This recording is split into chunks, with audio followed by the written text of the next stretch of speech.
Welcome back to Animal Crossing New Horizons. I'm dear darling. Shall we see what's going on our lovely island of Fawnhollow today?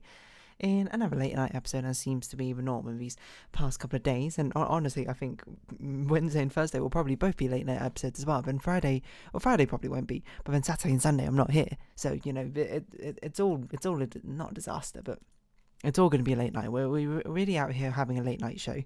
Oh my God. Imagine that, dear darling late night show.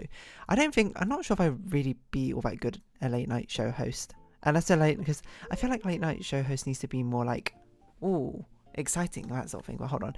Good evening, everyone. Right now in Fawnhallow, it's 11:14 p.m. on Tuesday, February 20th, 2024. Did I did upload a video today, okay. I do have one going out tomorrow as well. Wait, yes I do. Wednesday tomorrow. I feel like talk show hosts needs to be a bit more like lively, charismatic and charming. Not to say that I can't be like charismatic in a sense, but I don't think I have that sort of lively energy. I mean, you can tell by the fact that when you watch these videos, and you can see from a lot of people's comments on them that most people are going like, this is like super relaxing, which is, you know, kind of, my pockets are too full. Kind of what I'm going for, to be perfectly honest. I'm kind of here for relaxing vibes. Sort of matches my energy, if anything. So I'm certainly not going to be like, oh, this is an absolute travesty. That's just, it is what it is. C'est la vie, in the infamous words of Bewitched, the Irish girl group from 2006.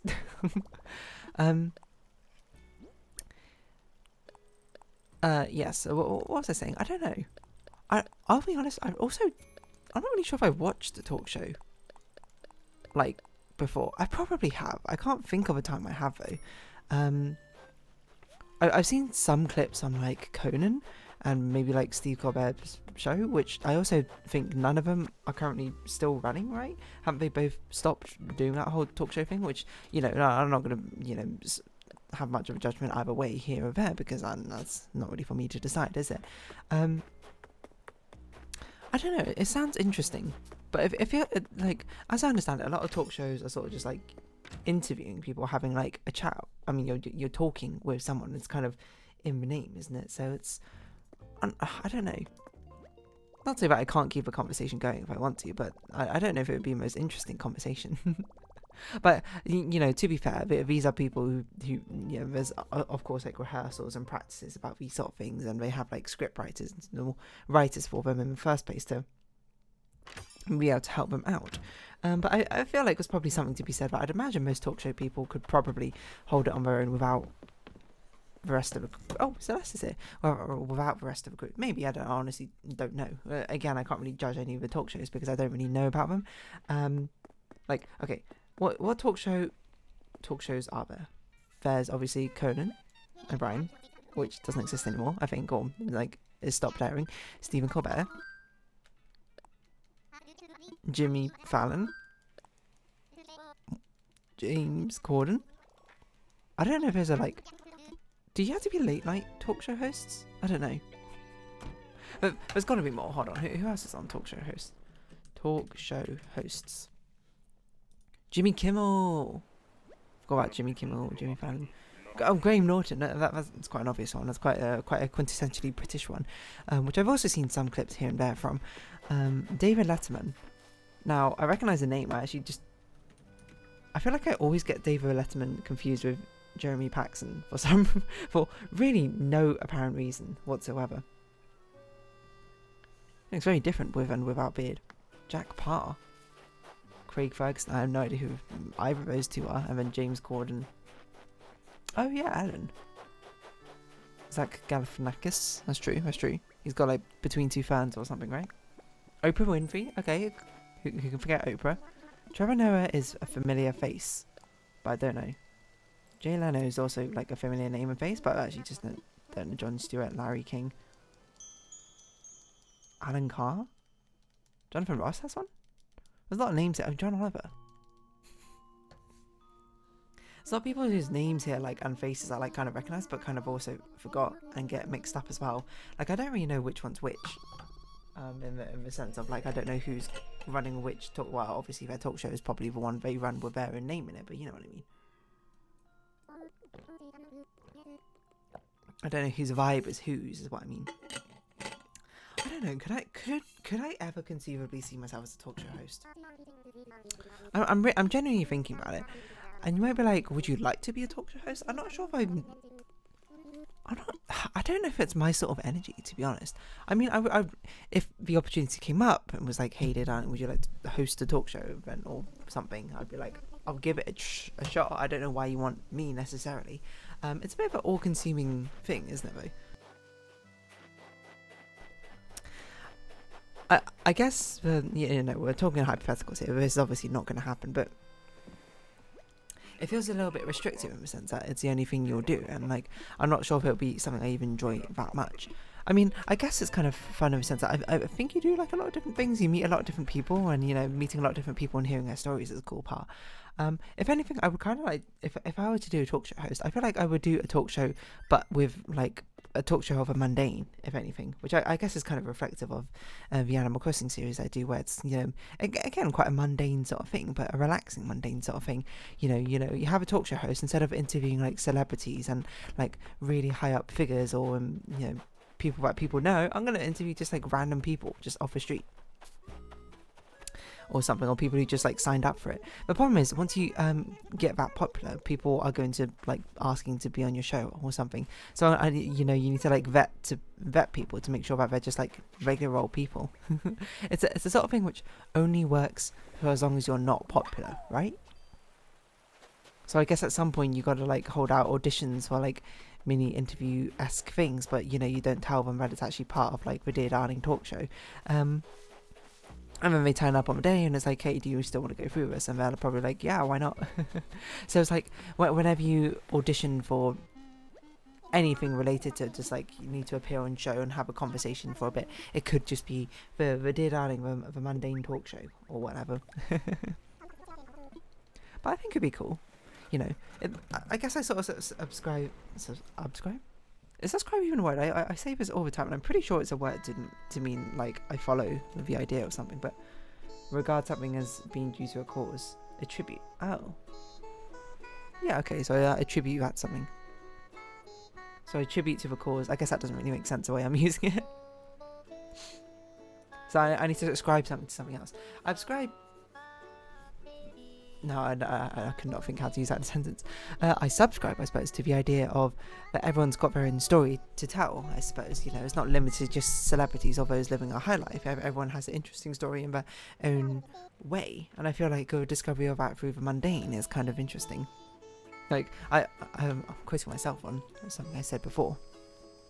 I don't know if I mentioned it on this channel or not, but I love the idea of it because I think it very much encapsulates a sort of attitude I take towards things. But I say that I can't remember how it goes now. Life is captured by memories of the mundane, by the unusual and the mundane, or something like that. But that doesn't sound right. Hold on. I'm pretty sure I said it in a Discord server. What? I know when it appeared. I can tell you that much. I've got to scroll up here a little bit. I've got to find it. I think. Wait, is it in here? No, it's in here. It's in this Discord thread. I remember we were talking about finding out who bought what at like a restaurant on holiday. Time is captured by the memories of a minutiae as well as the grand. I guess time is captured by memories of mundane as well as a grand is probably a better phrase. I don't know why I used minutiae necessarily. I guess because I was doing like a task with a sense of minutiae to it. But I mean, I subscribe to that idea. It's just true, isn't it? Like everyone's got like big and small stories to be telling, and I feel like I don't know. I guess it's something I would go into it with an idea being like, yeah, of course it's not going to like make money, it's not going to be necessarily everyone's cup of tea, but it's going to be fascinating nonetheless. Because I think that's an inherent problem with it, is like it has to sort of like inherently be kind of fascinating, otherwise no one will listen to it. And it's not like, and there's multiple reasons that you probably don't want to create something which no one would pay attention to whatsoever, right? Well, I guess that's not always true. Like, and it sort of depends, you know. I guess of course, like obviously there's a financial reason. If you're putting a lot of money into it and not getting any money out of it, it's kind of a bit of like a wash. It's not even a wash, it's just like a torrential downpour, I guess. But also I'm sure it would feel unfulfilling in the same right. Like if you create something and you don't expect anyone to see it, that's totally normal. But if you don't expect no one to see it, then I guess it's sort of like you wouldn't publish it publicly in the first place, right? The sort of act of publishing it publicly into the court of the world's judgment sort of means there's this sort of mini subconscious idea of like wanting to share it with the world, right? And wanting to have people see it. So I don't know. I like to think there are other people out there like me who would find the lives of ordinary people also fascinating. Because I guess the key point is you're not going to find every single life, every single interview with an average person fascinating, or not an average person, just like a normal person fascinating. But you'll find the ones which are different to your way of life fascinating, I think. There'll be like a whole range of opinions sort of shown on display, right? You know, people with very different upbringings and very different like perspectives on life, and who have been through very different things, all compiled together within like a podcast or something. Like, you know, one day I'll be talking to like an electrician from Samoa or something, and the next day I'll be talking to like a jewelry designer from Mexico.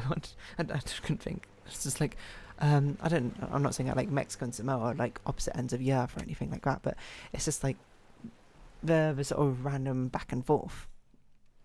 Anyone can be anyone. Everyone can be anyone. Or anyone can be everyone. No matter what I try, I don't think this phrase makes much sense in the way I'm saying it, but you get what I mean, right? Like interviews with ordinary. Interviews of the ordinary. Mundane is the wrong sort of word. Interviews with the ordinary, I think, is what I call it. Though. That seems like a nice sort of like catchphrase, nice catchy title for it. For being what it exactly is. It's ordinary interviews, if anything. Yeah. Apart from that, I don't know what else to say. I don't like what else do you do on a talk show? Like I don't think I've watched a talk show ever in full, but I have seen the Try Guys video where Keith has like a wish fulfillment of having his own like impromptu talk show or something, which is crazy. Like I can't imagine that. It's basically like two of them were like giving surprise gifts to each other, and they were like crazy gifts, to be perfectly honest. Like one of them to the other one was basically like, here you go, here is your own impromptu talk show. Just like that. You just have to walk on stage, literally finding out in the moment you're running a talk show. And I'd be like, that'd be crazy. Honestly, it sounds like kind of a lot of fun under that sort of premise as well. But I don't know if I have that energy to keep, you know, the unique and novel ideas flowing. I mean, look at me, I'm playing Animal Crossing for the 1,500th time or something almost. I don't know if I have all these like wild and wacky and wonderful ideas, to be perfectly honest. But I feel like doing a similar sort of thing over and over and over again could be very interesting as well. The amount of research I think which would actually be required for a talk, for like, I guess it's more better like a podcast, an interview podcast or something like that, would be pretty crazy, I think, because you would have to basically study for every possible like thing, right? I mean, obviously we'd know the guests in advance. It's not like it's a quiz or anything like that, but it's still fascinating, isn't it? I don't know. This probably already exists as well, mind you. I bet someone out there has had this idea, tried it, and then it was like it got no engagement. Or not no engagement. It didn't get that much engagement, and then it was just like, all right, well, it was nice, sort of like a social experiment for the first few episodes, right? Excuse me, sit down. Wow, Foundry Virtual Tabletop version 12 got released apparently. What does this mean? What's in it? Release highlights. Scene regions. Paz Allegheny region events. Alter aspects of the environment. Oh, cool. That's pretty cool. Application V2. I don't know what that means. Fulfillable roles. Oh, so you can choose if you're rolling digitally or manually. Sorry, this is like completely irrelevant. Well, it's not too irrelevant because the next D&D session will be literally tomorrow. So we're gonna have to see necessarily how that goes. I think it should be okay. I've not like finished preparing everything for it. Like it's actually a lot more minimal, I think, this one compared to the other one. Or maybe I'm just making it more minimal, but I think that's probably because the other one I did like needed started in this whole backstory thing, but this one is like starting out on the road like immediately. But I do need to prepare some battle maps and that sort of thing. And I was actually trying to think about this today. I was like, I can't think how to properly link the starting point into the next points of a story. Like obviously it's going to be kind of railroaded somewhat, but I can't think of like a natural way for it to happen. Which I was just trying to figure out, and hopefully I come up with a solution, you know, before tomorrow. And I probably will, I'll be perfectly honest. And if not, then, you know, my friends are probably like aware enough that they can pick up on what a plot hook is, you know, and understand that it's a tutorial session. So of course I've not prepped that much in advance. But that'll be tomorrow, and it should be okay. And then the next one will be on Monday, which I think most likely will get postponed to Saturday, because I think people will probably be kind of tired, myself included, but maybe not, I don't know. Maybe I'll be raring to go. I think the bigger danger would be I would not have a weekend to prepare it, right? So it's sort of something which like has to be all done on Sunday evening. You are like, I was saying Jericho, that's not right. Crook. Like in my head I was like it's French, but I was like it's not like Constant or something, because I think that's a different frog. Yeah, anyway, sorry, back to the talk show thing. Like I don't know, I'm trying to think of like who has a talk show that I've seen or something. Like I mean, Rhett and Nick have like Good Mythical Morning, which is not, is it a talk show, is it like a podcast? I don't know what it necessarily classifies. I think it probably is basically a digital talk show, isn't it? Which I've seen here and there. But they've done some like really wild and wacky stuff, to be perfectly honest. A lot of it seems to be like eating food, which I'm not sure that's all too interesting to me. But they've done some pretty other interesting ones. Like they've done ones about like this thought experiment thing. The like horse cube ladder thought experiment or whatever. And they've done things on like optical illusions or like certain like brain. I'm not sure brain conditions the right word, but like conditions which like affect things like synesthesia, etc, etc, etc.